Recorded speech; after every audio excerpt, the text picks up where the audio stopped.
Bom, pessoal, dando continuidade então às nossas aulas sobre planejamento de caminhos, hoje a gente vai começar a falar sobre estratégias que são denominadas de roadmaps, ou são baseadas nesse tipo de estrutura. Então, a gente está começando agora a entrar na parte em que a gente vai estar falando sobre estratégias deliberativas.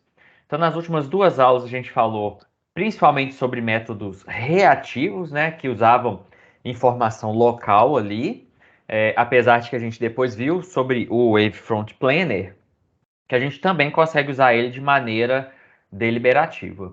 Então, como a gente falou lá quando a gente introduziu o conceito dos paradigmas, né, robóticos, a ideia das estratégias deliberativas é justamente que a gente vai ter algum tipo de planejamento mais complexo e mais extenso do que a gente viu quando a gente estava falando especificamente dos métodos reativos. E é claro que para a gente conseguir fazer esse tipo de planejamento, a gente vai precisar de mais informação.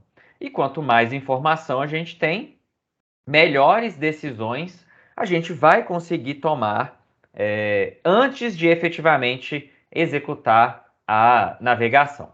E aí, uma das coisas que a gente começa a pensar é: ok, eu preciso de mais informação para tomar alguma decisão. Mas qual informação que a gente efetivamente precisa para conseguir já fazer um planejamento um pouco mais avançado do que a gente estava fazendo anteriormente? Então, no nosso caso, tudo que a gente vai precisar é de algum tipo de representação do nosso ambiente. Ou seja, vai ser um mapa, vai ser um modelo, né? Alguma coisa ali que eu consiga extrair informação do nosso ambiente. E aí é claro que quando a gente começou, né, a falar sobre essas técnicas deliberativas e a gente falou que a gente ia precisar de conhecer o nosso ambiente, aonde a gente vai estar navegando, a gente também levantou diferentes questões que a gente não vai estar tratando agora, né? Então, por exemplo, o ambiente ele vai ser totalmente observável ou só parcialmente observável? Então, a gente vai considerar que o nosso mapa ele tem tudo que a gente precisa para conseguir fazer a nossa navegação. E o ambiente ele é dinâmico ou estático? Então, a gente também inicialmente vai considerar que o nosso ambiente ele é estático, ou seja, entre a minha etapa de planejamento e a navegação, ou inclusive até depois, né, durante a navegação, a gente não vai ter nenhum tipo de modificação no nosso ambiente. Então, o plano que foi feito anteriormente, ele vai continuar sendo válido. E aí, na aula de hoje, né, o que a gente vai estar trabalhando é especificamente com o que a gente chama ali de roadmaps. O que vão ser esses roadmaps? Vão ser exatamente representações do nosso ambiente, parecidas, né, ali com um mapa de estradas, né, ou como um mapa de, um, de um metrô, por exemplo, né, em que a ideia desses roadmaps é justamente a gente conseguir, principalmente a partir do mapa do ambiente, criar uma representação que me mostra como que eu conecto diferentes partes do meu espaço de configurações livres. E aí a ideia é que justamente tendo esses caminhos, né, essas estradas aí, o que o nosso robô vai fazer é justamente navegar por essas estradas. Então, quando a gente fala dessa representação de roadmaps, o que a gente vai estar efetivamente trabalhando são em duas partes. A gente vai estar trabalhando tanto com a criação dessa representação, e no nosso caso, essa representação ela vai ser exatamente definida como um grafo, em que a gente vai ter, né, vértices ali, nós e arestas, e a ideia, né, é que essa rodovia, esse caminho, vão ser exatamente essa ligação, né, essas arestas entre diferentes vértices. E o importante é que essas arestas, elas efetivamente representam que existe um caminho livre que o meu robô consegue ir de um determinado ponto no caso ali um vértice que a gente vai estar trabalhando agora, até um outro vértice dentro desse nosso grafo que a gente vai estar definindo ali, certo? E caso necessário, né, se um determinado vértice não estiver exatamente sobre a posição atual do robô, esse robô ele tem que conseguir, né, ele tem que saber entrar dentro desse grafo. Por exemplo, ele tem que saber navegar até chegar no vértice mais próximo, para a gente ter uma ideia.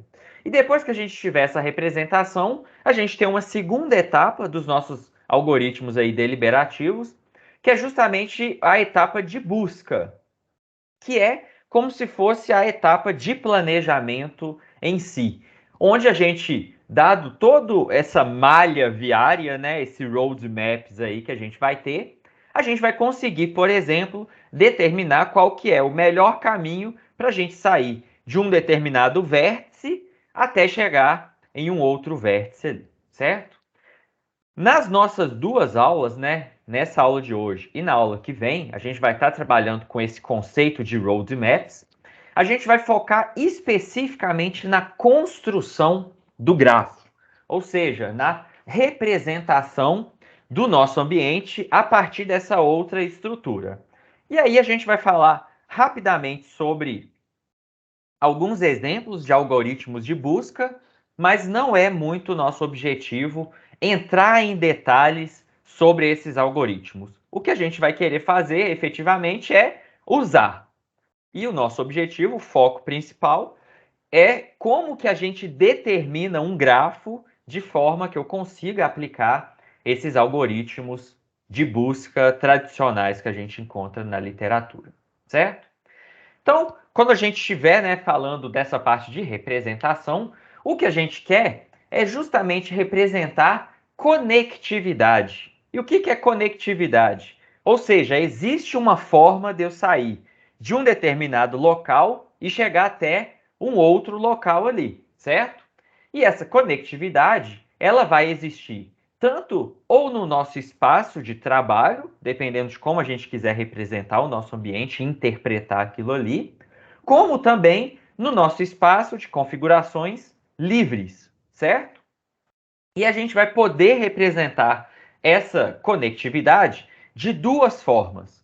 A gente vai poder ter pontos intermediários que a gente vai alocar esses pontos em determinadas posições ali e depois conectar esses pontos de alguma forma, ou a gente vai poder fazer uma divisão do nosso ambiente, em que, na verdade, ao invés de estar trabalhando com esses pontos exclusivamente, que a gente definiu, onde a gente ia colocar, a gente vai estar trabalhando, então, com a visita a essas células, a essas regiões do nosso ambiente.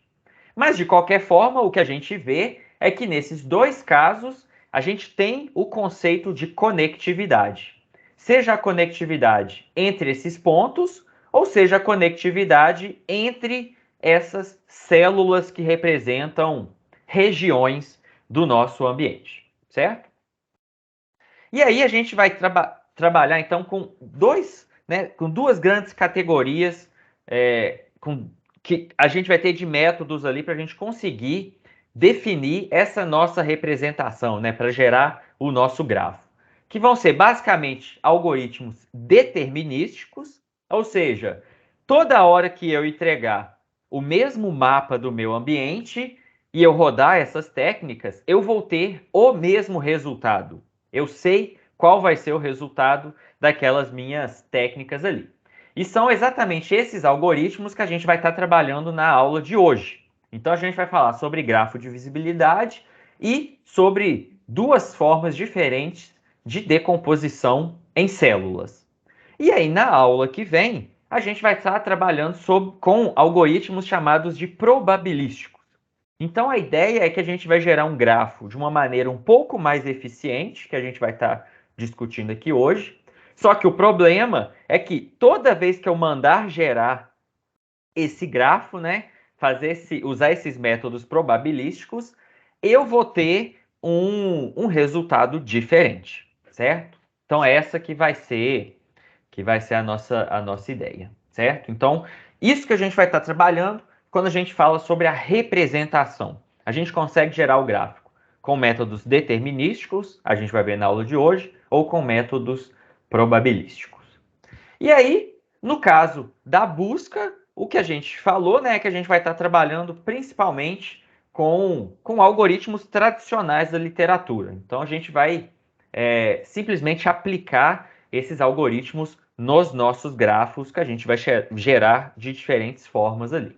E aí, a principal característica que a gente tem ao utilizar esses algoritmos tradicionais, né, clássicos aí, de busca em grafo, é justamente que os nossos algoritmos de busca, na maioria das vezes, né, eles vão ser algoritmos completos, ou seja, a gente já falou, né, o que é um algoritmo completo? É exatamente um algoritmo que, se tiver uma conexão, né, a gente falou de conectividade, se tiver alguma forma de eu chegar a partir de um determinado vértice até um outro vértice qualquer no grafo, o algoritmo ele vai conseguir encontrar esse caminho que liga esses diferentes vértices ali, certo? E da mesma forma, né, a gente vai também ter algoritmos ótimos.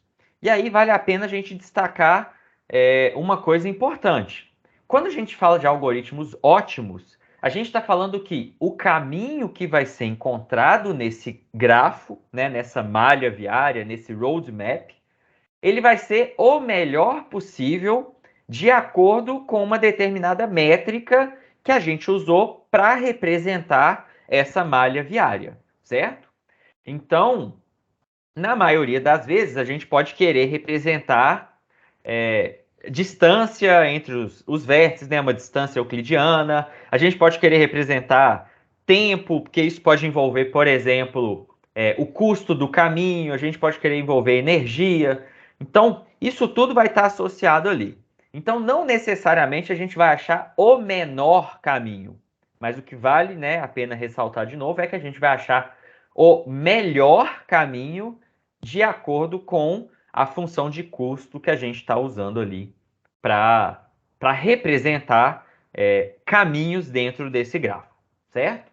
Então, considerando essas duas coisas, a gente vai ter algoritmos, né, que vão ser já melhores do que o que a gente já viu dentro das nossas técnicas reativas anteriormente. E aí, como a gente está falando de grafos, né, dessa malha do roadmap, vale a pena a gente só fazer uma revisão bem rápida sobre o que é um grafo, como é que a gente representa esse tipo de coisa. Então, o grafo ele vai ser representado exatamente por uma coleção de vértices ou nós, né, ou nodos, né, dependendo de onde você for olhar. Então, aqui, por exemplo, nesses dois grafos, a gente tem 4 vértices, né? A gente tem o vértice A, o vértice B, o vértice C e o vértice D. E a gente também vai ter um conjunto de arestas. O que são essas arestas? Ligações entre diferentes vértices. Então, por exemplo, existe uma aresta ligando o vértice A e o vértice C, mas não existe uma aresta ligando A e B, certo? Então, só relembrando isso aí.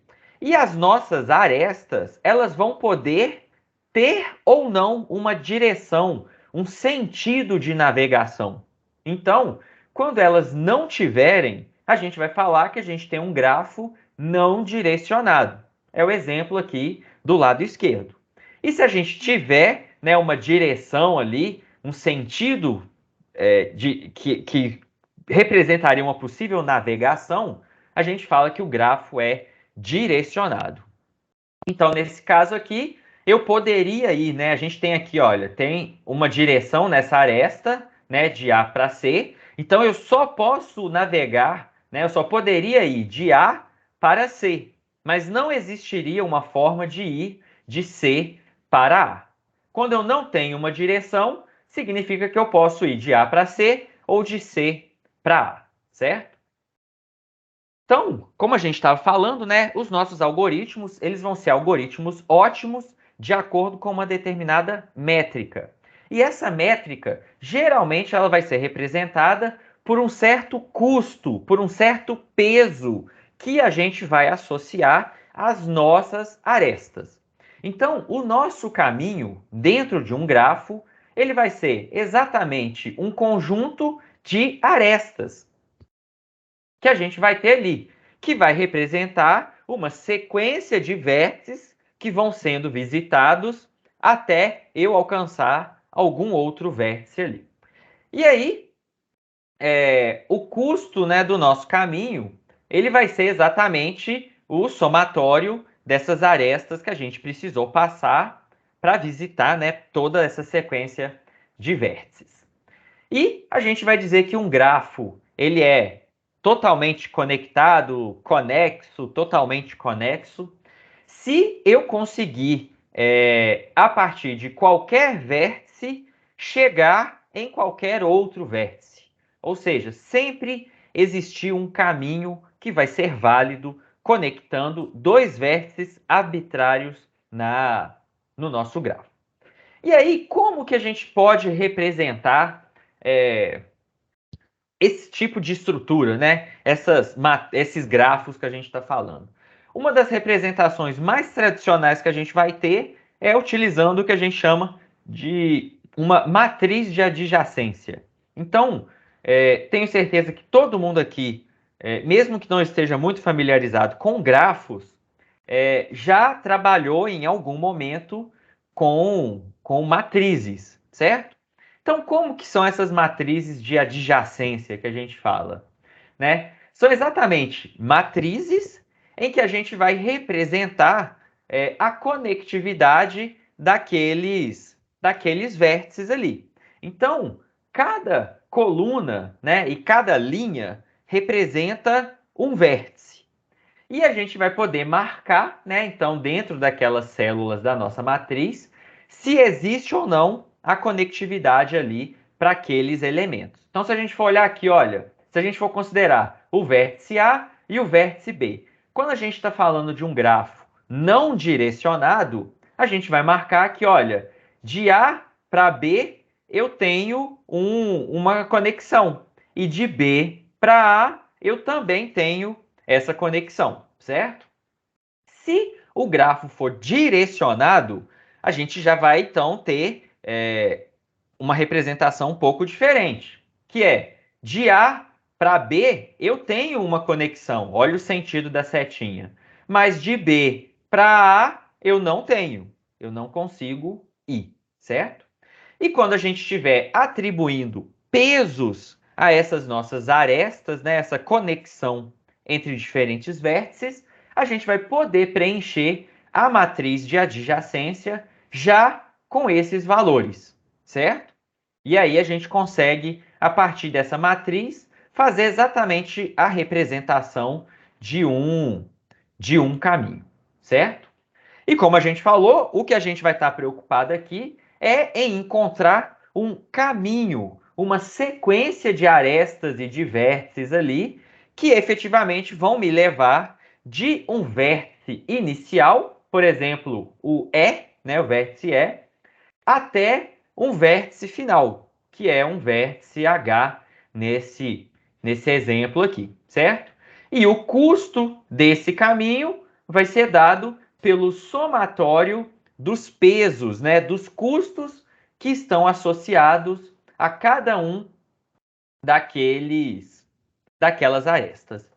E o objetivo, né, dos algoritmos de determinação de menor caminho, como o algoritmo de Dijkstra ou a estrela, entre outros aí, é justamente a gente encontrar essa sequência que é a melhor possível dado alguma métrica. Então, no caso aqui, se a gente for considerar só esses pesos, esse caminho aqui seria o menor caminho, né, o que teria o menor custo para ir do vértice E até o vértice H, certo? E para concluir essa revisão, né, introdução super rápida de grafos, a gente pode falar sobre o último conceito, que é o conceito de árvore. Então, se a gente olhar aqui atrás, esse grafo, ele tem o que a gente chama de ciclo. Então, por exemplo, eu consigo sair de C, ir para B, ir para D e voltar para C. Isso representaria um ciclo. Mas a gente vai ter alguns tipos de grafos especiais que recebem o nome de árvore, que são exatamente grafos em que a gente não vai ter nenhum ciclo dentro, né, conectando ali aqueles nossos vértices dentro dessa estrutura, certo? E a gente vai usar principalmente esse conceito de árvore na próxima aula, quando a gente for falar de uma técnica específica. Então, a gente vai estar utilizando o conceito de grafo e a gente vai usar, né, um especial que essa árvore, que ela tem essa propriedade de entre dois vértices aqui, eu vou ter possivelmente um único caminho. Eu não tenho mais de um caminho conectando dois vértices, porque senão eu teria um ciclo no meu grafo ali, certo?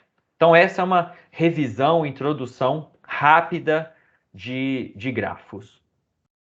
E aí, no nosso caso, a gente vai estar, então, construindo os nossos roadmaps exatamente usando esse conceito de grafo, em que a gente vai ter vértices e a gente vai ter arestas conectando esses vértices ali, certo?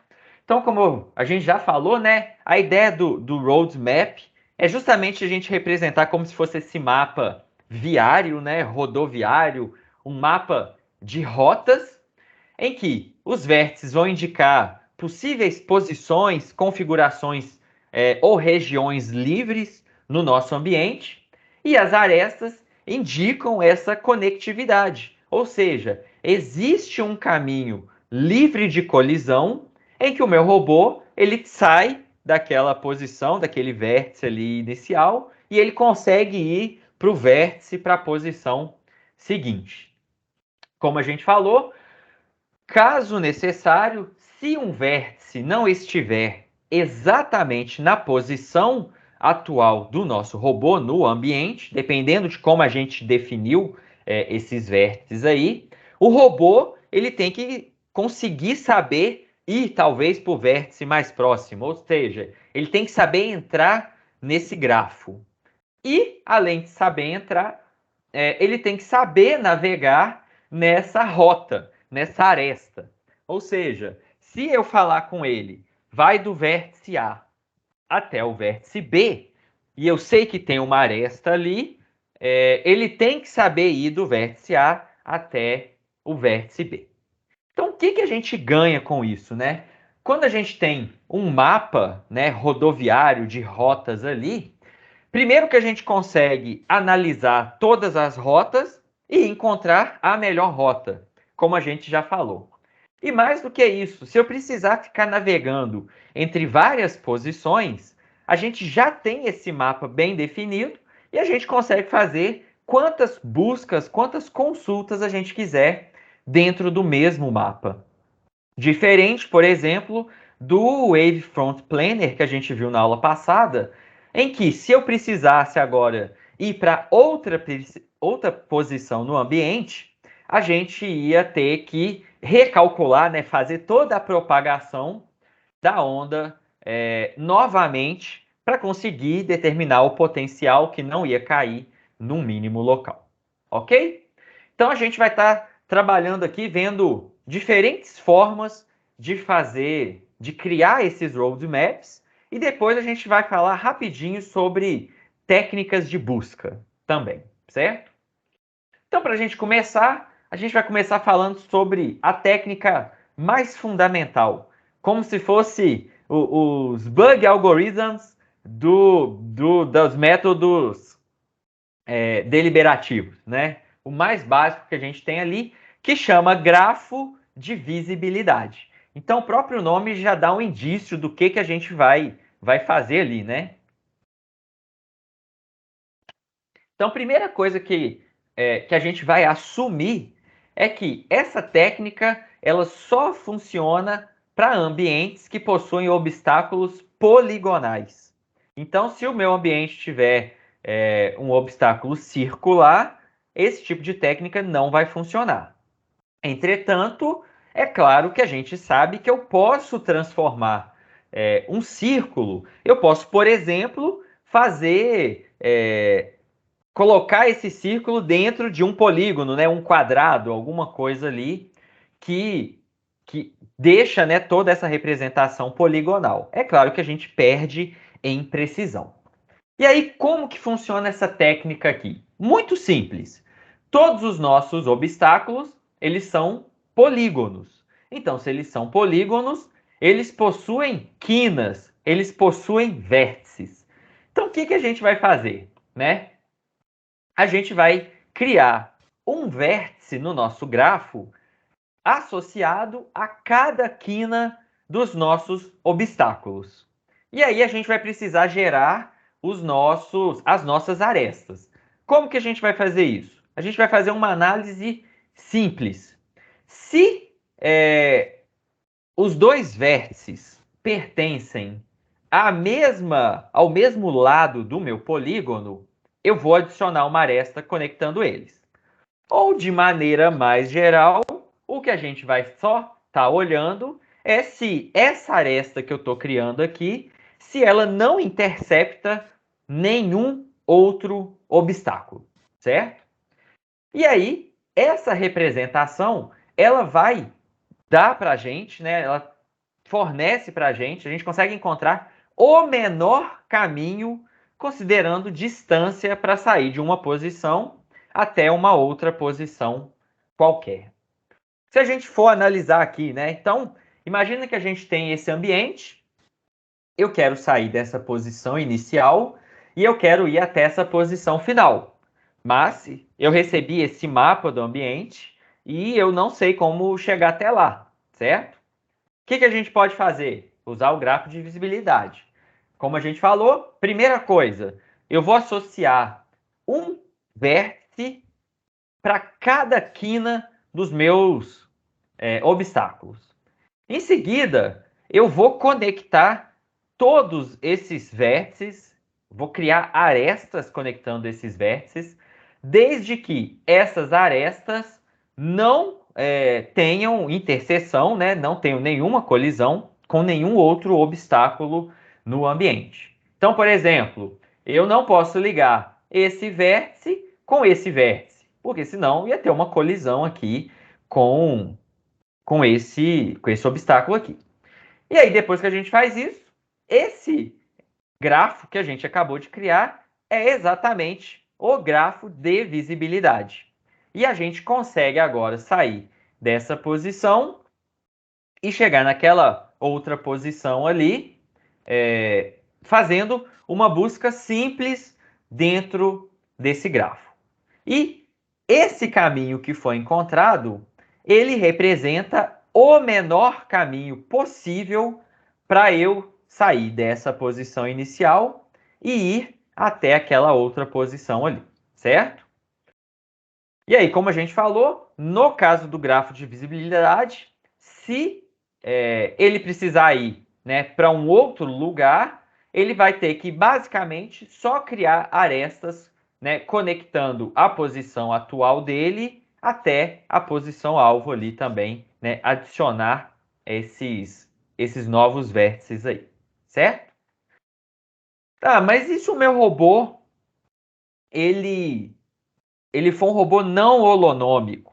Então, muito provavelmente, talvez se ele for tentar seguir isso aqui, ele pode bater, né, em algum obstáculo por causa da curva que ele faz. Então, uma possível extensão que a gente pode ter é que a gente pode usar esse mesmo conceito considerando o espaço de configurações. Então, se vocês estão lembrados, o que é o espaço de configurações?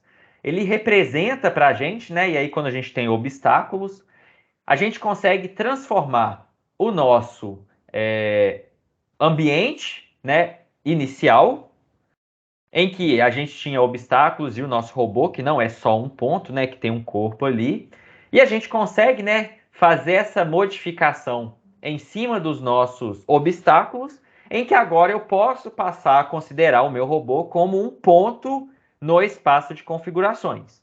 Feito, né, criado esse espaço de configurações, a gente vai fazer a mesma coisa. A gente vai atribuir arestas para os nossos novos obstáculos no espaço de configurações. A gente faz a conexão do ponto, né, da configuração inicial até a configuração final, né, do nosso robô ali, e a gente consegue então determinar um caminho. Lembrando que cada ponto no espaço de configurações, esse ponto representa uma configuração inteira, certo? Então, se a gente tivesse aqui aquele espaço tridimensional, a gente inclusive poderia considerar rotações do nosso veículo ali, certo? Então, a gente consegue aplicar isso para movimentações mais complexas também, né? Que envolvem tanto o deslocamento quanto a rotação, né? E obstáculos complexos ali também. Tudo usando o mesmo conceito, que vai ter um vértice, né, na nossa malha viária. A gente vai ter um vértice para cada quina de obstáculo. A gente cria arestas desde que elas não interceptem nenhum obstáculo e a gente conecta, né, a posição inicial e a posição final e a gente faz a busca. Então, esse é o algoritmo mais simples que a gente pode ter para a gente conseguir criar as nossas representações, os nossos mapas viários aí, certo? Ele é um algoritmo completo, então, de novo, né? Se existir um caminho, se é possível criar uma aresta, né, entre os diferentes vértices ali, a gente vai conseguir encontrar esse caminho. E esse caminho, ele vai ser ótimo em termos de distância. Ou seja, o meu robô, considerando essa representação, ele vai fazer o menor deslocamento possível para sair de uma posição inicial e chegar até uma posição final. Só que, quais são as desvantagens que a gente tem com esse algoritmo, que é muito simples? Primeiro, que a gente viu que quanto mais complexo for ficando o meu ambiente, maior vai ser o número de arestas do meu grafo. Então, isso pode acabar ficando muito complexo, gastando muita memória e não vai ser algo que a gente vai querer. E outra coisa que a gente viu é que quando a gente associa, né, um vértice exatamente à quina de um obstáculo, a gente vai estar navegando muito próximo ao obstáculo, né? Então, como a gente falou, às vezes a aresta ela pode ser até a própria aresta do obstáculo, né? Que a gente vai estar trabalhando. E isso pode ser um problema, certo? Uma das formas de tentar minimizar esse problema especificamente seria a gente só, né, não precisaria nem chegar até ter o espaço de configurações, mas seria a gente só fazer crescer, né, um pouco os nossos obstáculos ali, com uma margenzinha de segurança qualquer, que a gente julga que é uma distância de segurança para aqueles obstáculos, né? Então, a gente expande, né, aqueles obstáculos um pouco e a gente considera, né, a gente cria esse grafo de visibilidade em cima desses obstáculos expandidos. É claro que quanto mais a gente expande o obstáculo, mais longe a gente está ficando do ótimo real, né, do menor deslocamento possível. Certo? Alguma pergunta sobre grafo de visibilidade? Você precisa ter um mapa, não? Sim, não, esse é o assumption fundamental das nossas técnicas deliberativas, certo? Ok. Entendi. Então, o principal é, sim, a gente tem um mapa do ambiente, correto? Certo. Se eu não tiver um mapa, eu não consigo planejar nada. Aí eu tenho que usar as técnicas reativas, né? Então, sim, a gente conhece, esse é o principal, a gente conhece o mapa e os nossos roadmaps são uma forma da gente criar uma representação que permite a gente navegar de maneira mais eficiente nesse ambiente. Algo mais, gente? Então, beleza. Então, essa é a primeira técnica mais simples que a gente pode fazer. Outras técnicas, né, geralmente que a gente vai utilizar, são técnicas baseadas em decomposição do ambiente. E aí a gente fala que a gente vai ter uma decomposição em células, em que cada célula do meu ambiente vai representar uma porção, uma determinada região daquele ambiente ali, certo? E a gente vai ter duas formas básicas de decompor o nosso ambiente. E aí, depois que a gente fez a decomposição do nosso ambiente, de novo, a gente vai criar um grafo para representar a conectividade entre essas células, né? Entre essas regiões do meu ambiente. Então, no caso aqui, significa que se eu consigo ir de uma região para outra, eu vou poder criar uma aresta dentro nessas regiões ali, certo? E aí, geralmente, né, essas regiões, né, essas células vão ser chamadas de células adjacentes e a gente vai conectar essas células aí, certo? Considerando a decomposição do ambiente, o que a gente vai passar a ter é que muito possivelmente, o vértice associado àquela célula não vai ser exatamente a posição atual do meu robô. Então, o robô ele tem que saber ir até o vértice daquela região, porque a gente vai identificar e representar quais são as células agora que possuem a configuração, né, a posição inicial e a posição final.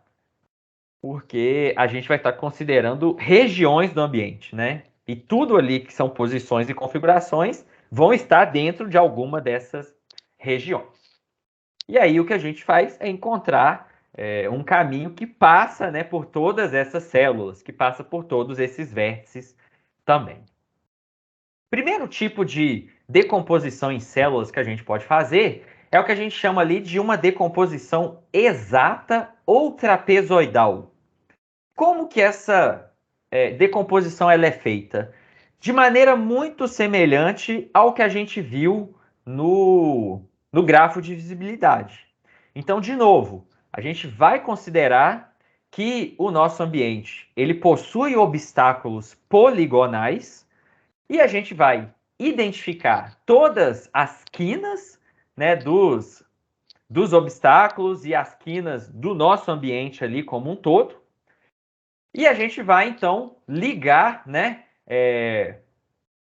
fazer uma ligação vertical, né, uma expansão vertical ali, considerando exatamente essas quinas, certo? E aí, por que chama uma decomposição exata ou trapezoidal? Justamente porque as nossas células aqui, elas vão ser trapézios, como a gente está vendo aqui nesses exemplos aqui todos, né? Ou vão ser triângulos. Por que é chamado de decomposição exata? Porque todas essas células aqui, elas representam exatamente, se a gente for somar, né, sei lá, a união de todas essas células, me dá exatamente os espaços livres do nosso ambiente, certo? E uma coisa interessante é justamente que, mesmo que a gente tenha um espaço que é muito grande, mas se a gente tiver um número pequeno de obstáculos, a gente também vai ter um número pequeno de células. Por quê? A gente pode ter uma célula muito grande que vai representar uma região grande também, que é totalmente livre, certo? Então, isso é uma coisa interessante. E aí, né, a gente vai ter que identificar a qual célula pertence à nossa configuração inicial e a configuração final, e a gente vai, então, determinar essa sequência de células que a gente vai visitar. Só que a gente vai, né, precisar colocar um vértice em cada uma dessas células. E a gente vai ver, então, daqui a pouco como que a gente faz isso. Então, essa é a decomposição em células exata ou trapezoidal. Passo a passo, né, só para a gente entender. A gente vai ter o nosso ambiente com os obstáculos poligonais ali, muito semelhante ao que a gente fez no grafo de visibilidade. A gente vai identificar todas as quinas dos meus obstáculos, só que agora eu também vou identificar as quinas do meu mapa, né? O meu mapa ele representa um espaço limitado, né? Ele tem limitações ali, né? Então a gente considera isso aí, ele não é um mapa infinito, né? Em seguida, o que que a gente faz? Exatamente aquela propagação a partir dos vértices, né, desses vértices que a gente adicionou aqui em amarelo, a gente tenta propagar ele verticalmente, né? Ou para cima ou para baixo, até encontrar um obstáculo ou até encontrar o limite do meu ambiente, certo? Então a gente faz isso tudo aqui. Então a gente já decompôs ali, né, em trapézios ou em triângulos, né? E o que a gente vai fazer depois é adicionar um vértice em cada uma dessas células para representar cada uma dessas regiões que a gente acabou de fazer ali. E a gente pode, então, identificar qual que é a célula que possui a minha configuração inicial e a configuração final. E a gente sabe, então, ó, se eu estou nessa célula, o meu robô ele tem que saber ir até o vértice dessa célula e depois disso a gente sabe exatamente a sequência de vértices, a sequência de células que o meu robô tem que ir até chegar na célula que possui o gol. Chegou na célula que possui o gol, eu sei que isso aqui é um espaço livre. Então, meu robô pode sair daquele vértice e navegar até a posição alvo. Correto, gente? Alguma dúvida, alguma pergunta?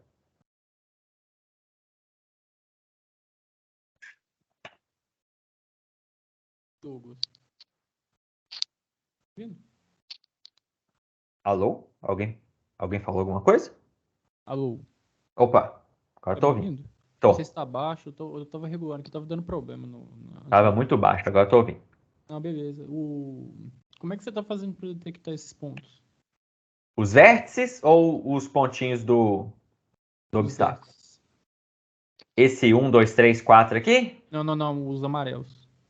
O amarelo você pode detectar do jeito que você quiser, certo?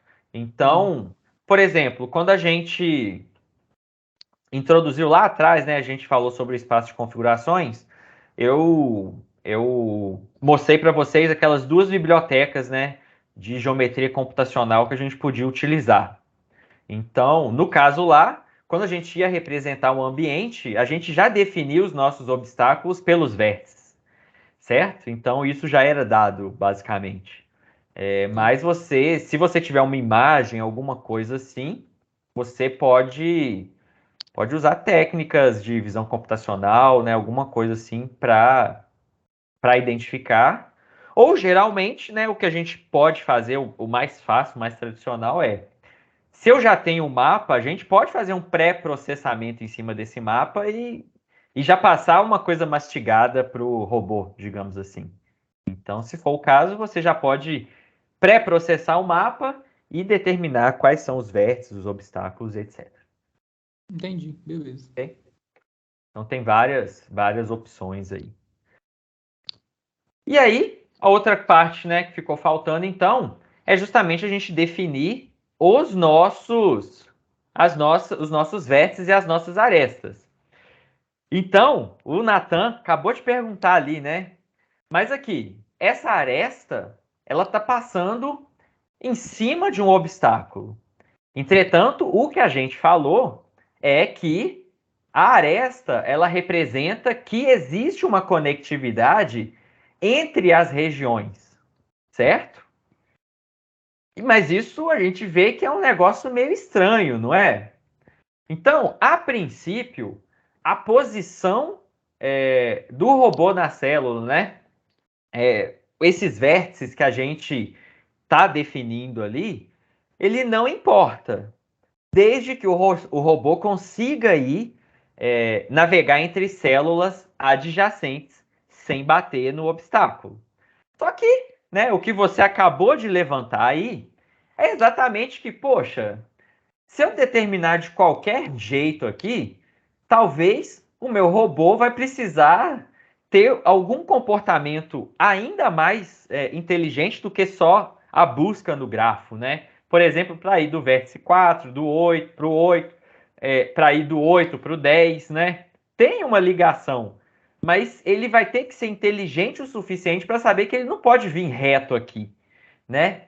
Então, como é que a gente pode resolver esse tipo de coisa? Se a gente está criando os nossos mapas viários, a gente pode criar ele do jeito que ajuda, certo? Do jeito que já é o melhor possível. Então, uma sugestão, né, uma solução para a gente tentar resolver esses problemas dessas arestas que elas representam uma conectividade, mas elas não podem ser seguidas diretamente, né? A gente pode, por exemplo, criar os vértices no ponto médio das bordas das arestas.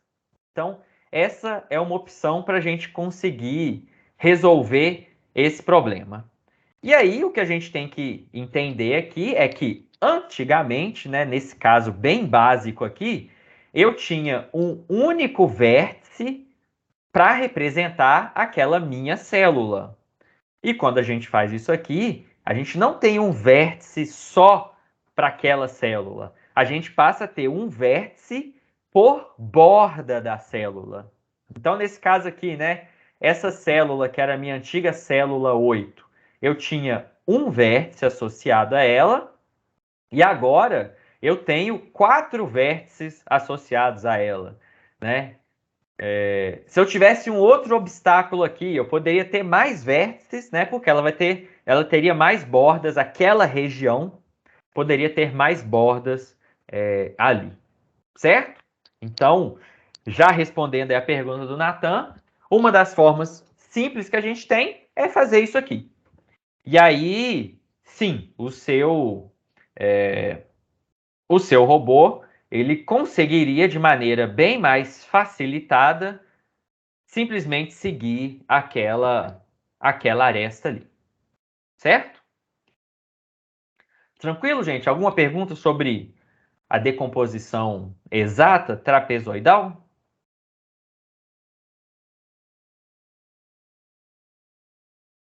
Então, beleza. E aí, né, como já foi feita uma pergunta, às vezes esse tipo de decomposição ela pode ser um pouquinho mais complicada, justamente porque a gente vai ter que identificar os vértices, a gente vai ter que fazer essa expansão vertical ali, criar as bordas das células. Então, apesar da gente ter várias bibliotecas, várias coisas que nos ajudam aí, às vezes a gente vai querer ter algo um pouco mais fácil ainda, né? Pode falar, Alisson. Não, uma coisa que bateu dúvida aqui agora é porque aí tá tudo bonitinho, né? Tudo poligonal. Se você pegar um mundo de verdade também, esse negócio vai ficar totalmente poluído, né? Você vai pegar trilhões de vértices e sair traçando linhas paralelas ali para cada um deles, ou não? Sim, também. Você vai ter que criar, fazer isso, né, para todos os seus obstáculos. E aí, uma das coisas interessantes que a gente falou é justamente que se a gente tiver um ambiente que é muito esparso, ou seja, eu tenho poucos obstáculos ali, na verdade isso nem vai ficar tão complexo, porque a gente vai ter células grandes que vão representar regiões livres.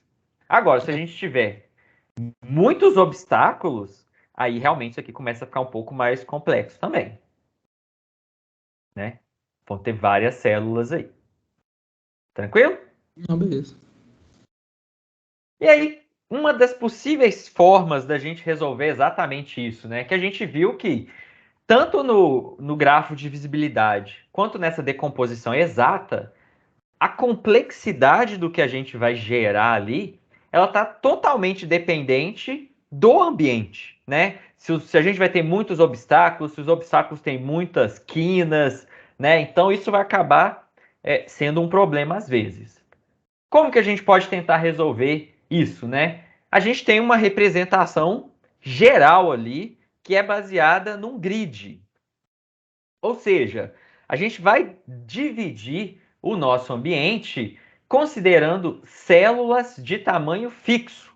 Ou seja, a gente não vai ter mais uma decomposição exata do nosso ambiente, mas a gente vai ter o que a gente chama de uma decomposição aproximada, certo? Justamente porque, como a gente vai ver, não necessariamente se eu fizer a união de todas essas células depois, não vai representar exatamente o meu espaço livre no ambiente, mas vai representar uma aproximação. Então, como que a gente faz isso? A gente vai considerar que o nosso ambiente vai ser dividido ali por um grid, né, por uma grade, por uma matriz ali. Toda célula, ela simplesmente vai ser marcada como totalmente ocupada ou vazia. Então ela vai estar totalmente ocupada, mesmo se ela tiver um cheirinho do meu obstáculo ali, certo? E a definição de célula vizinha vai depender, como a gente falou até na aula passada do Wavefront, vai depender de como a gente quer representar a conectividade entre essas células. Então aqui, ó, esse aqui é o meu ambiente inicial, não precisa ter só obstáculos poligonais, e essa aqui é a minha representação em grid, certo? E aí, como que a gente vai fazer essa conexão, né? Como a gente falou, a gente vai definir. A gente tem o nosso grid, né? As nossas células ali de tamanhos fixos, né? Certinho ali, um quadradinho. E a gente pode representar esse grid por uma conectividade de 4, que eu só consigo ir norte, sul, leste, oeste, ou seja, para cima, para baixo, de um lado para o outro, ou a gente pode representar a conectividade completa, que eu também consigo ir na diagonal. Só que a gente tem que tomar cuidado quando a gente faz, né, quando a gente escolhe cada um dessas representações. Por quê? Dependendo da representação, a gente vai quase cair no mesmo problema anterior, né? Se a gente estiver usando só deslocamento para cima, para baixo, de um lado para o outro, o nosso cálculo aqui vai ter que ser melhor tratado quando a gente estiver falando do deslocamento euclidiano.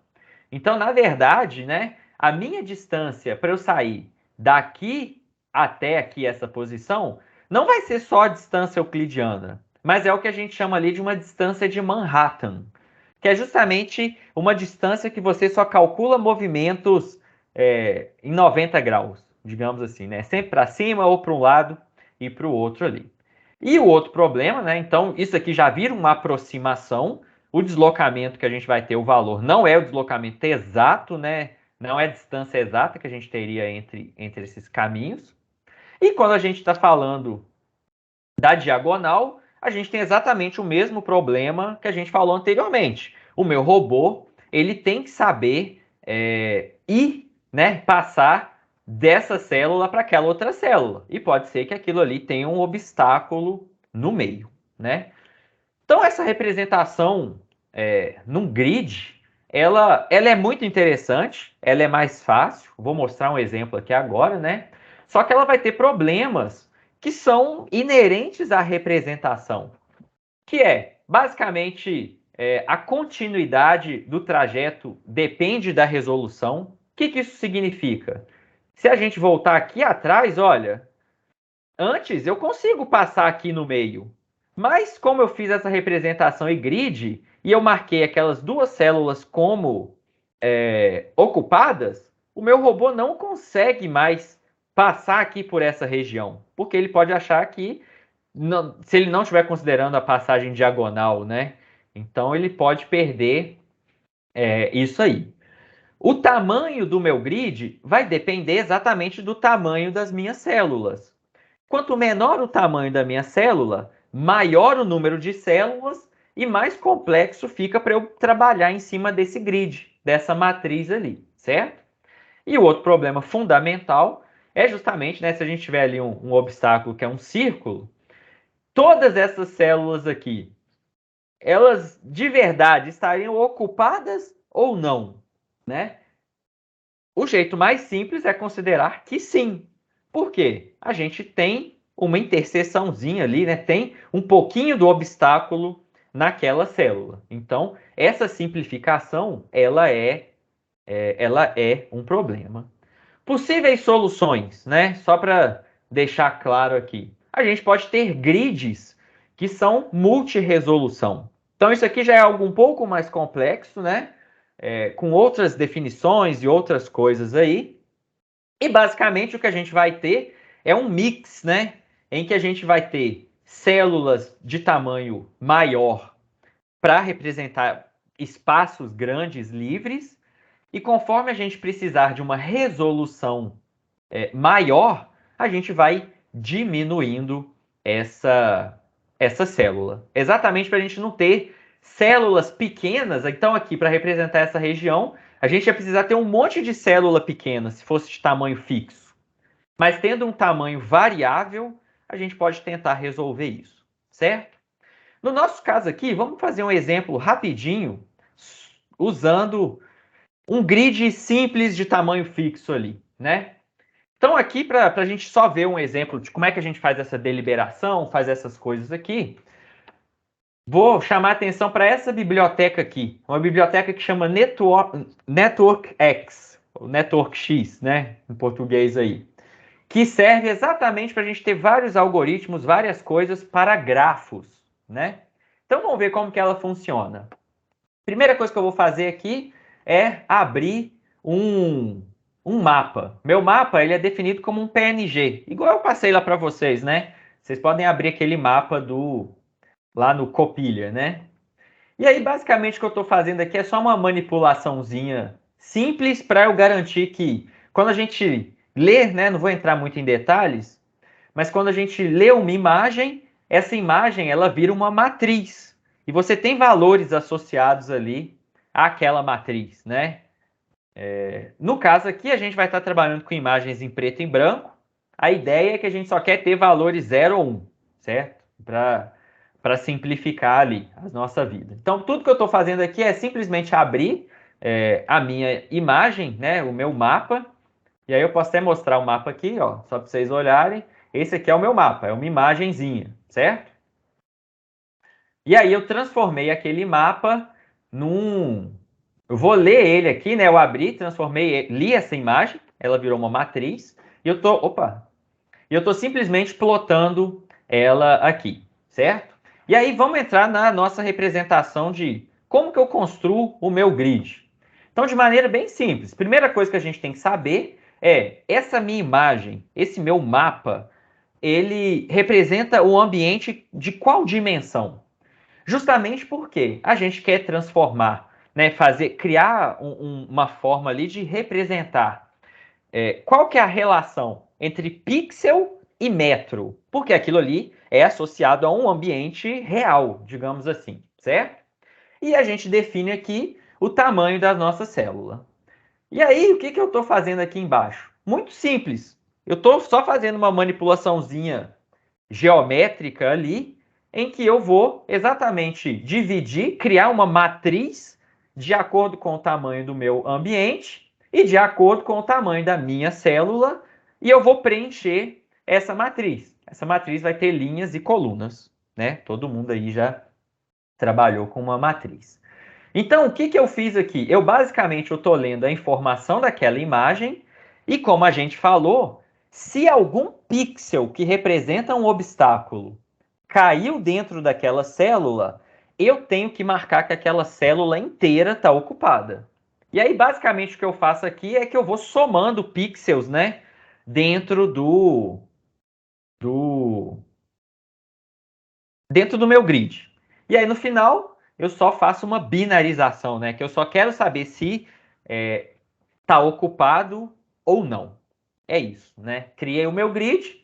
E o que eu estou fazendo aqui embaixo? Estou fazendo o plot. E aí o que a gente vai ter, olha, é exatamente esse tipo de representação aqui, né? Se a gente for olhar rapidão o outro mapa, que é um mapa um pouquinho mais complexo, então tem esse mapa aqui, olha, que legal.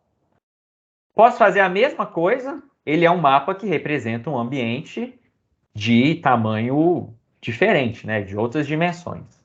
Então eu posso rodar aqui, a gente vê que vai até demorar um pouco. Opa, criou.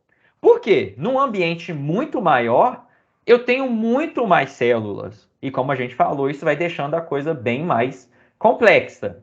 Uma saída é aumenta o tamanho da célula, né? Então, se eu aumentar aqui um tamanho de célula agora para cada célula representa um quadrado de 5 metros agora no meu ambiente, certo? Esse ambiente é um ambiente de 70 por 70 metros, né? Só para a gente entender a escala das coisas. Se eu rodar aqui, olha, bem mais rápido, fez menos coisa, só que é claro que, olha, eu começo, né? E o meu grid real aqui, gente, ele é o vermelho, né? Eu deixei aqui plotando em cima só para a gente conseguir enxergar o 2, né? Posso deixar ele até mais escuro para a gente ver. Então, isso aqui é o meu grid, né, que eu vou estar usando baseado naquele mapa de baixo. Então, se a gente aumentar o tamanho da célula, eu perco passagens ali. Olha, aqui tem um pedacinho e ele está falando que isso aqui tudo está ocupado. Então, é difícil a gente achar a melhor equilíbrio entre tamanho de célula, número de células, né, resolução e etc. Uma saída é usar o grid multi-resolução. E aí, depois que a gente criou, né, eu vou botar um negócio aqui, então, intermediário, 2, certo? Então, eu tenho aquela representação ali, né, do meu ambiente num grid, considerando aquele mapa. A gente pode criar o nosso grafo. Então, aqui, ó, estou chamando a biblioteca do NetworkX. Ela já tem funcionalidades, olha, para eu criar um grafo em 2 dimensões, de acordo com um número de linhas e um número de colunas. Então, vocês podem ler mais sobre a biblioteca depois, né? Basicamente, o que eu faço? Se tiver um obstáculo naquela posição do grid, eu tiro aquele vértice, né? Só isso. Isso é o jeito mais fácil, né? Eu crio vértice em todas as posições e eu tiro aonde onde é o obstáculo. Então, esse aqui, olha, era o grafo para o meu mapa anterior, certo? E aí, depois que eu tenho o meu grafo, tranquilo. Eu posso simplesmente chamar um método que já é implementado para achar o menor caminho e ele vai me definir a sequência de vértices ali de aresta para eu sair de uma posição inicial, que é no vértice 1, 1, até eu chegar numa posição final, que é o vértice 20, 41, que é esse cara aqui embaixo, certo? Então, se a gente for rodar para o novo mapa que eu abri, consigo rodar ali, ele vai demorar, porque como a gente viu, olha, eu estou criando vértices para esses caras todos, né? Então, ele criou ali, né? Esse aqui é o meu mapa binarizado, né? Que a gente viu aqui em cima, ó. Criou vértice aqui para essa galera toda.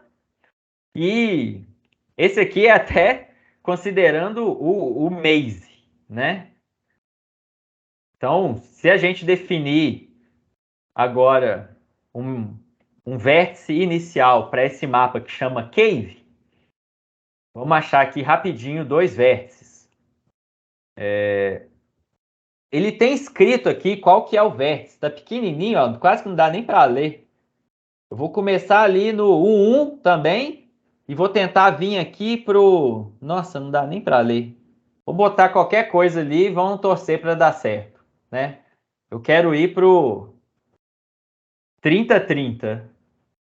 Se não tiver o 30, 30, ele vai me dar um erro, né? Então, ver se ele achou. Achou! Olha que sorte, né? Então ele achou que o menor caminho saindo daqui até o 30, 30, que é exatamente ali naquela posição. Certo, gente? Então, isso é uma visão ultra geral aí das técnicas e dando um exemplo, né, mais prático, como a gente poderia resolver isso usando as bibliotecas, usando a linguagem que a gente já viu, né? Então tá aí um jeitinho simples de determinar a sequência de vértices para você fazer. E aí, coisas que ficou aqui para praticar, e aí eu vou fechar a aula falando sobre alguns algoritmos rapidamente. O que você precisou fazer aqui agora? Você tem que saber onde o seu robô está, em qual célula aqui do mundo o seu robô está, como que ele entra no primeiro vértice daquela célula e depois como que ele vai navegando entre uma célula e outra. Tranquilo? Então, isso é para você ir praticando. Basicamente, isso aqui é o trabalho prático, né, que vocês vão ter que fazer. E aqui já está bem adiantado.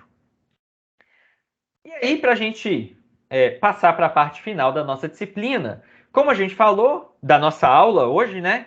Como a gente falou, o nosso foco principal é nessa criação, né? No grafo de visibilidade, na decomposição em células. E os algoritmos de pesquisa em grafo, né, de busca em grafo aí, a gente pode pegar prontos. Não é o foco da nossa disciplina. Isso é foco de outras disciplinas. Então aqui a gente só vai mencionar os principais para dar a intuição do que eles estão fazendo, né? Então a gente tem algoritmos básicos ali que fazem busca ou em largura ou em profundidade no nosso grafo, né? Eles vão fazendo uma expansão ali.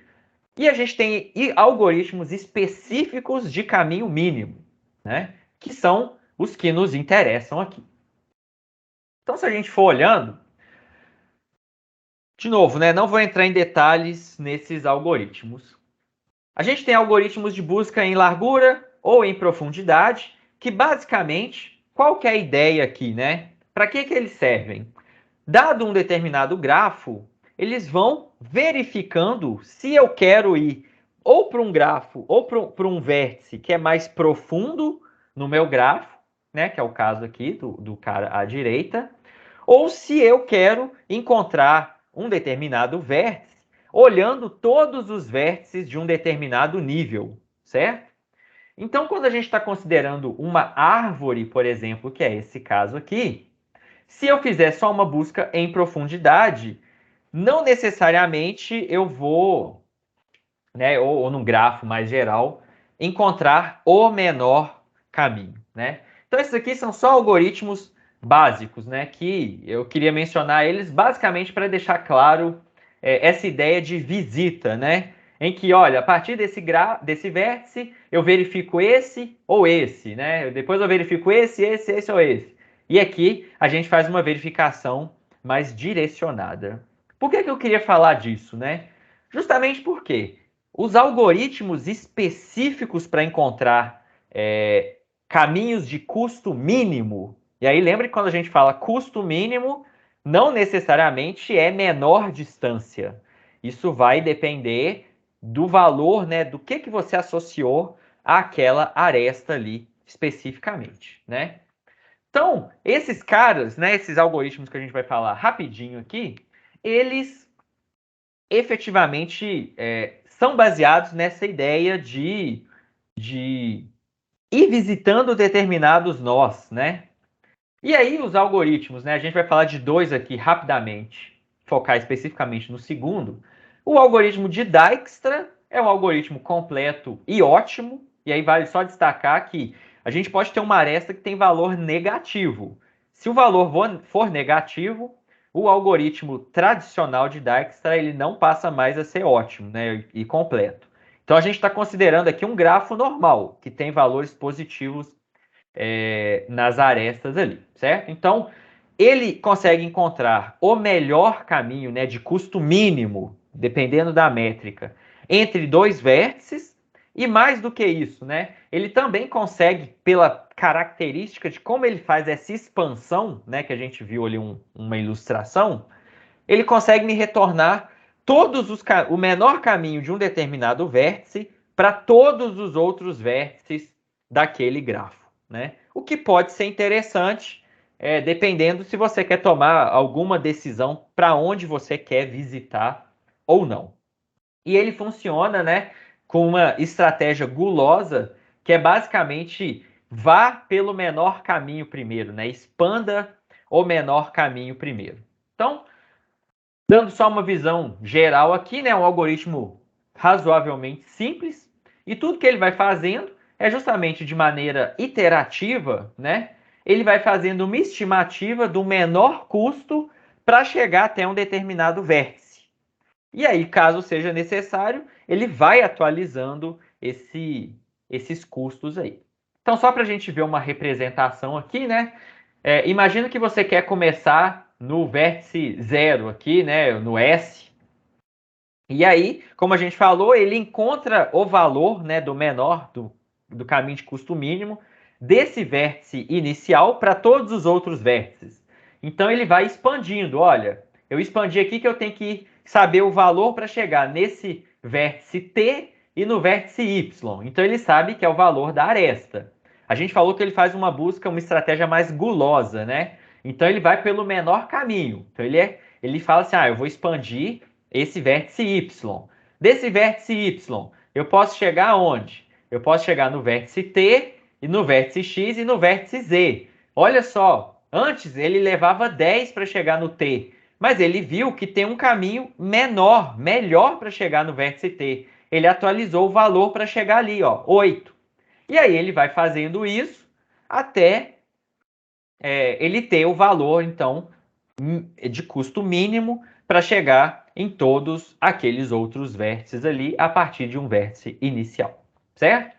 Deixo aqui a referência, né, do Introduction to Algorithms aí, que o livro principal quando a gente fala de algoritmos, né, e tem uma parte toda sobre grafos aí, ok? Então aqui de novo é só para dar uma ideia de o que aconteceu quando eu rodei isso aqui, né? Por que ele achou esse menor caminho? Porque ele fez um tipo, né, de execução baseada nesses algoritmos aí. Pode falar, Alisson. Curiosidade, rapidinho. Na hora que você chamou a biblioteca ali, você passou a matriz de adjacência? Então, no caso do Network X, eu consigo representar pela matriz de adjacência, se eu quiser, mas eu consigo criar uma estrutura grafo mesmo. Então, se você for olhar aqui em cima, ó, o G, que eu defini aqui em cima, olha, ele é uma estrutura que ele tem objetos vértice e objetos aresta, sabe? Entendi. Então ele consegue já fazer essa manipulação. Mas Então ele vem... Oi, pode falar. você criou o grafo, então, a partir da imagem com essa estrutura aí, então, passa para ele. Isso. Eu criei a partir desse grid aqui, certo? Tá. Do grid. E dá para você sobrescrever a métrica de distância na função? Dá para passar Sim. um parâmetro? Dá, né? Sim, você consegue fazer isso tudo. Inclusive, tem um construtor que você pode passar uma matriz de adjacência do NumPy. Eu tô pensando complicado, porque se você quiser associar algum valor a uma aresta, por exemplo, você vai ter que associar esse valor na aresta dessa estrutura do grafo, e se você quiser uma métrica mais customizada, você vai ter que dar um jeito de pegar esse valor lá dentro e mandar para acessar da sua função. Não dá para fazer. Não, é simples. Assim, não é complicado, não. O Network X, eu te falo que é uma das bibliotecas estrela que a gente consegue usar em Python, viu? Assim, para facilitar a manipulação de grafos. Agora, outra pergunta rapidinho. O padrão dele é a distância de Manhattan, porque ele meio que gera um quadrado ali embaixo. Por que ele não passa na diagonal ali? Sim, é porque esse grid 2D, esse grafo que é 2D aqui, ele tem o X, norte, sul, leste, oeste. Né? Aqui, ó. Tá aqui, ó, o meu grafo aqui embaixo. Ah, sim. Entendeu? Se eu quiser, eu posso adicionar não, sim, entendi. o grafo aqui, olha, os meus vértices verdinhos aqui e o meu grafo aqui, ó. Entendeu? Então, baseado nisso aqui, ele gerou esse cara aqui. Ele fez o quadrado, tá. Beleza. Então, o meu grafo tá aqui. Se você quiser, você pode gerar a diagonal ali também. Não gerei, porque senão fica um bololô aqui, não dá pra ver nada, sabe? Fica poluído pra caramba. Então aqui já mostra bonitinho, ó. Certo? Nosso ambiente ali. Tranquilo, gente? E aí, pra gente só detalhar um pouquinho mais, né? Então tem o algoritmo de Dijkstra, que é o algoritmo base para determinação de caminhos mínimos. Eu quero falar só um pouquinho sobre o algoritmo de A-estrela, que é um algoritmo muito conhecido e ele é um melhoramento em cima do algoritmo de Dijkstra. Então eu quero passar principalmente a intuição de como esse algoritmo funciona, que é muito importante vocês entenderem isso e saber que ele é um algoritmo muito eficiente, né? Então, diferente do algoritmo de Dijkstra, que a gente falou que é uma busca mais gulosa, né? Que ele vai indo sempre em direção onde ele acha que é o menor caminho para chegar num determinado nó, o algoritmo de A estrela, ele tem o que a gente chama de uma busca informada. Por que ela é informada? Porque a gente vai, a partir de uma heurística, de uma função de heurística ali, a gente vai poder ajudar ao meu algoritmo ali na hora dele expandir um determinado vértice, né? Qual que eu tenho que olhar aqui primeiramente? Ele consegue fazer isso de maneira bem mais eficiente do que o algoritmo de Dijkstra, né? Que tem que olhar basicamente todo mundo para ele ir fazendo essa determinação.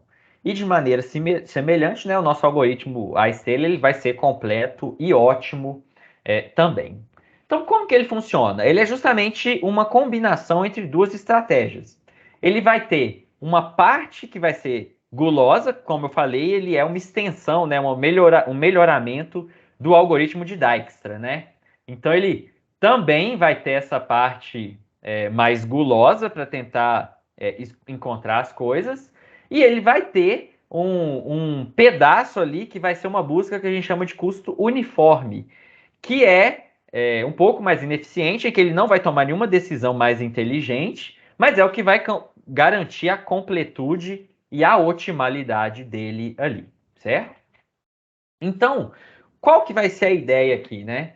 A ideia é que a gente vai ter uma determinada função que vai me fazer escolher para qual nó eu tenho que ir para encontrar o menor caminho de um vértice inicial até o vértice final, certo? E aí, essa função, diferente do Dijkstra, que está olhando sempre o custo da aresta ali unicamente, ela vai ser formada por duas componentes. A gente vai ter o custo de se chegar até o vértice atual, que é basicamente o Dijkstra, né? E a gente vai ter essa função h, que é exatamente a heurística que eu falei ali antes. Em que essa heurística, ela me fala o quão promissor aquele nó é. Tipo assim, olha, se eu chegar nesse nó, o quão mais perto eu tô de chegar onde eu quero chegar, né? Essa é a ideia da busca informada. Se esse h não existir, né, se eu só considerar a função g, eu virei o algoritmo de Dijkstra, certo? Vira a mesma coisa ali, né? Então a gente vai fazer um exemplo só para mostrar, né? E aí, a grande diferença que a gente tem aqui nesse algoritmo é justamente a ideia da heurística, que me fala, né, que me dá esse chute de, olha, se eu for para aquele vértice, o quão mais perto eu fico, né, o quão melhor é para minha missão como um todo, né? Então, a heurística ela tenta representar exatamente esse custo para chegar até o gol. É claro que é um chute, porque a gente não sabe. Só que, será que esse chute pode ser qualquer coisa? E a resposta é não. Essa heurística ela tem que ser o que a gente fala que é uma heurística admissível. O que é uma heurística admissível? O valor que eu vou usar para H, ele sempre tem que ser menor ou exatamente o valor real de chegar a partir de H até o gol. Então, de maneira mais geral, né, o que a gente quer dizer com essa heurística admissível? Isso aqui que é o importante. Vocês podem estudar, né, e ler um pouco mais sobre esses algoritmos de busca em grafo depois, né, da aula. A ideia da heurística admissível é que eu nunca vou superestimar o custo real da solução. Então, se eu falei que se eu for para o vértice X e de X até o gol é 10, se eu fizer isso de verdade, né, nunca pode ser menor do que 10. Porque senão talvez eu teria um outro caminho que ia ser melhor e eu não sei porque eu chutei errado, né? Então, essa é a ideia. E aí, só para ficar aqui a sugestão, na maioria das vezes, o que a gente usa é uma distância euclidiana, linha reta. Por quê? Mesmo que eu encontre obstáculos no caminho, o meu chute da linha reta sempre vai ser menor ou igual o que o meu robô deveria fazer no mundo real. Se ele só tiver que ir em linha reta, beleza, é igual. Mas ele nunca vai precisar fazer alguma coisa que é menor do que ir em linha reta. Tranquilo? E a complexidade desse algoritmo, né, depende exatamente dessa heurística, né? Justamente porque a heurística pode ser o quão complexa a gente quiser ali. Tranquilo? Só para passar a intuição de como que funcionam esses algoritmos de busca, a gente vai fazer esse exemplo aqui para concluir. Imagina que esse é um exemplo muito tradicional, né? Muita gente usa o mesmo exemplo aí. Imagina que a gente tem exatamente esse grafo. E é um grafo lá que representa várias cidades da Hungria, né? Ali, eu acho. E a gente tem exatamente representando o caminho entre essas cidades, né? Como se fosse uma estrada. E aí, o nosso objetivo aqui eu quero saber qual que é o menor caminho para eu sair de Arad e chegar até Bucareste, né? E aí, a nossa heurística aqui, olha, ela me fala exatamente o chute qual que é a distância em linha reta, por exemplo, de um vértice qualquer até uma outra cidade ali, certo? No caso, até Bucareste, que é onde a gente quer chegar. Então, por exemplo, aqui, né, de Arad até Bucareste é 366, que é onde eu começo ali, certo? Então, a gente vai fazer isso aí. Então, a gente começa pelo primeiro algoritmo, pelo primeiro vértice, que é de onde eu estou saindo. A nossa função f, ela é baseada no custo para eu chegar até aquele nó, é zero, eu já estou nele, né? Mais o valor para eu chegar até o goal. Então, 366. Está aqui na nossa tabelinha, certo? Beleza, a partir de Arad, eu posso chegar aonde? Eu posso ir para Zerinde, para Sibiu e para Times e Horárias ali, não sei o nome, certo? A gente pode ir para aqueles 3 vértices ali. Então, a gente vai começar a expandir a nossa busca.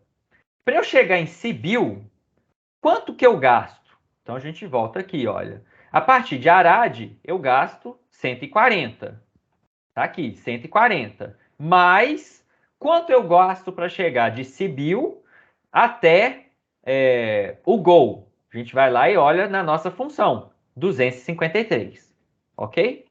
A gente faz isso para todos os nossos possíveis nós que a gente vai visitar. E aí a gente faz uma escolha gulosa. Lembra que a gente está fazendo uma escolha gulosa e custo uniforme. Tá, olhando esses caras aqui, é melhor eu ir para onde? Opa, para Sibiu. O meu F aqui é o menor, né? Então, a gente vai para Sibiu. De Sibiu, eu posso ir para onde? Eu posso ir para aqueles 4 lugares ali, certo? Eu posso voltar para Arad, aqui atrás, e eu posso ir para essas outras 3 cidades aqui, certo? A gente faz o mesmo custo, a mesma conta, né? Para eu voltar para Arad, quanto que é o custo para eu chegar em Arad? É 280. Por quê? Eu estava em Arad, eu fui para Sibiu, 140. Eu voltei, 140. E aí, para ir para onde eu quero chegar, é o mesmo 366 anterior. Para eu ir para Fagaras, por exemplo. Cadê Fagaras? Aqui, ó.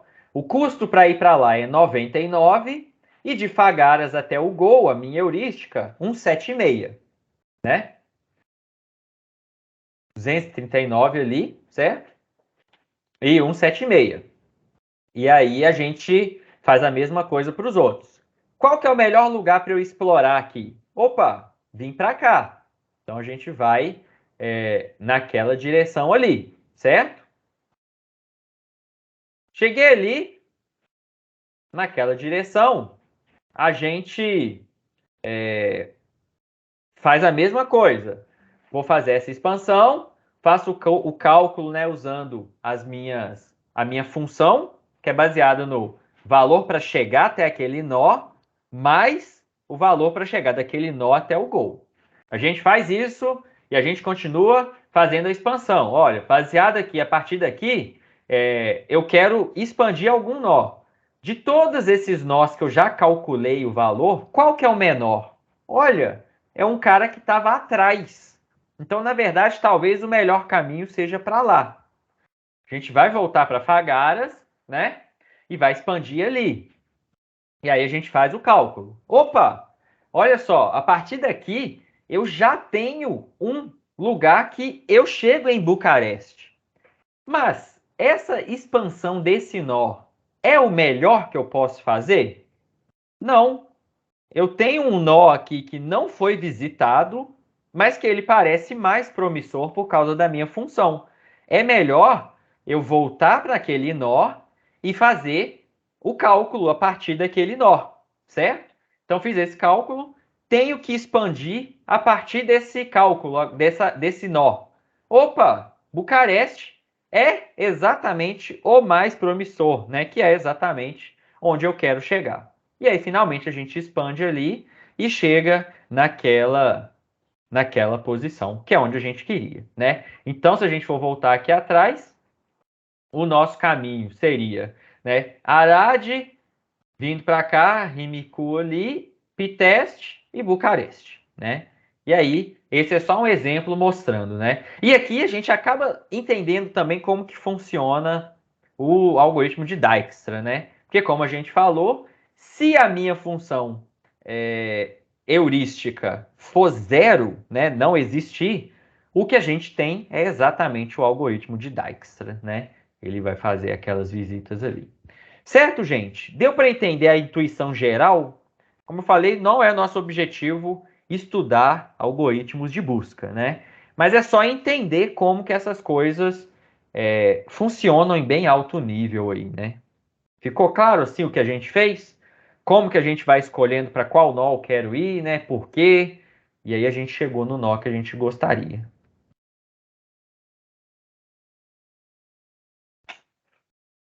Então, beleza, gente. E aí, para a gente concluir, a gente viu que premissas básicas que a gente teve quando a gente falou desses algoritmos que a gente começou a trabalhar hoje, que, de novo, não interessa, né, o ambiente, não vai ter mínimo local, né?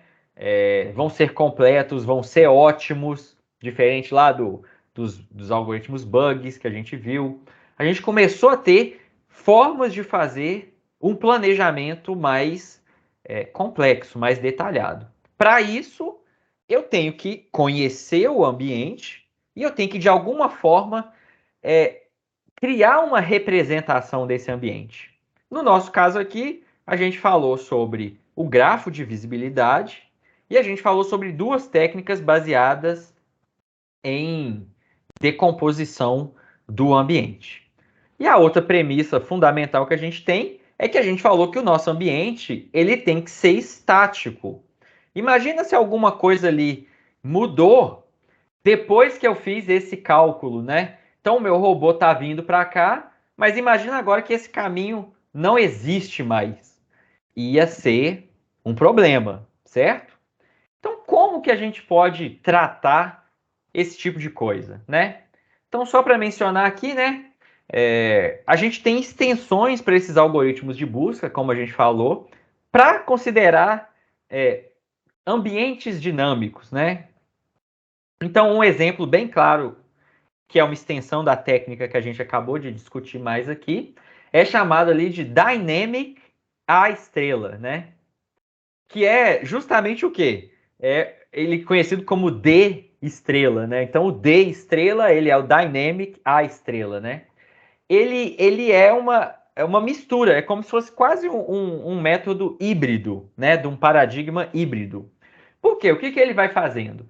Ele calcula o caminho inicial a partir do A estrela, como a gente acabou de falar aqui, só que ele vai continuamente tentando atualizar o mapa com novas informações, então ele tem uma percepção local ali, né, do que ele está fazendo, do que ele está enxergando, né, do ambiente, e a partir dessas alterações, ele tenta ir recalculando o caminho dele para se ajustar a essas alterações, né? E aí esse D estrela ele é muito interessante justamente porque ele tem essa mistura de um planejamento local com um planejamento global, que é justamente aquele mix que a gente viu entre, entre os paradigmas 100% reativo e 100% hierárquico, né? Que eu não sei o que está acontecendo ali no meio e tal. Então, o D estrela já é algo nessa direção. E aí, um exemplo de um sistema que usa, né, o D estrela é o próprio rover lá de Marte também. Então, deixo aqui, né, uma referência, que é um artigo explicando como que eles usaram o D estrela junto para fazer essa navegação.